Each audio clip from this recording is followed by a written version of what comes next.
Calicut university 4th semester M Com വിദ്യാർത്ഥികൾക്ക് 2023 income tax law practice tax planning 2 എന്ന് പറയുന്ന question പേപ്പറിൽ പാർട്ട് ബിയിൽ ചോദിച്ചിട്ടുള്ള 12ാമത്തെ ക്വസ്റ്റ്യൻ ആണ് ഇന്നത്തെ ക്ലാസ്സിലൂടെ നമ്മൾ ഡിസ്കസ് ചെയ്യുന്നത്. അപ്പൊ നമുക്ക് ക്വസ്റ്റ്യൻ നോക്കാം. In the previous year 2021-22 a charitable trust derived an income of rupees 4 lakh from property held for charitable purpose, including rupees 25,000 by way of tax deducted from a part of such income at source. During the year, the trust spent rupees 2,20,000 for charitable purpose.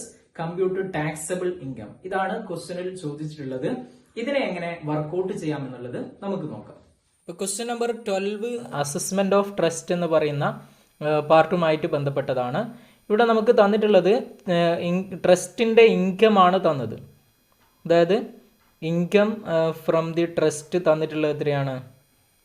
Income from trust തന്നിട്ടുള്ളത് rupees 4 lakh ആണ് തന്നിട്ടുള്ളത്.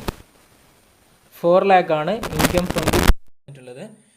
ട്രസ്റ്റിന്റെ കേസിൽ നമ്മൾ 15% set apart for future എന്ന് പറഞ്ഞിട്ട് deduct ചെയ്യും ഇൻകത്തിൽ നിന്നും. Okay, set apart for future, അതായത് തന്നിരിക്കുന്ന 4 lakhന്റെ 15% നമ്മൾ ഡിഡക്റ്റ് ചെയ്യുന്നു. അതായത് എത്ര കിട്ടും? 4 lakhന്റെ 15% കണ്ടു കഴിഞ്ഞാൽ 60,000 എന്ന് കിട്ടും.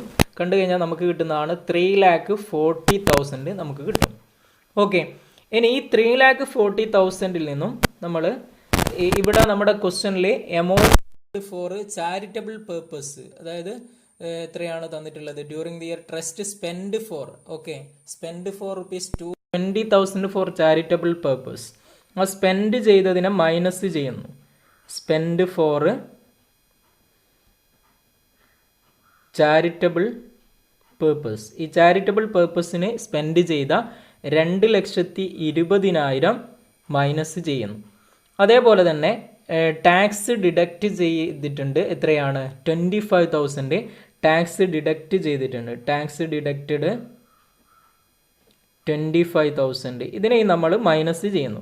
അപ്പോൾ 3,40,000 നിന്നും 2,20,000 25,000 മൈനസ് ചെയ്ത് കഴിഞ്ഞാൽ നമുക്ക് കിട്ടുന്ന 95,000 ആണ് ടാക്സബിൾ ട്രസ്റ്റ് ഇൻകം എന്ന് പറയുന്നത്. ഓക്കെ, ഇവിടെ ടാക്സബിൾ ട്രസ്റ്റ് ഇൻകം എത്രയാണ്?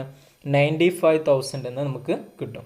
ഓക്കെ, ഇവിടെ ജസ്റ്റ് ആ ഒരു ട്രസ്റ്റിൻ്റെ ഇൻകത്തിൽ നിന്നും നോർമലി ട്രസ്റ്റിൻ്റെ കേസിൽ 15% ഫ്യൂച്ചറിന് വേണ്ടി മാറ്റി വെച്ചുകൊണ്ട് അതിനെ ഡിഡക്റ്റ് ചെയ്യും ആ ഒരു ഇൻകത്തിൽ നിന്നും. അത് ചെയ്യണം. അങ്ങനെ മൈനസ് ചെയ്തതിൽ നിന്നും സ്പെൻഡ് ചെയ്ത് ചാരിറ്റബിൾ പേർപ്പസിന് സ്പെൻഡ് ചെയ്തതും ടാക്സ് ഡിഡക്റ്റ് ചെയ്തതിനെയും മൈനസ് ചെയ്തു. അപ്പോൾ നമുക്ക് ടാക്സബിൾ ഇൻകം കിട്ടും. ഓക്കെ.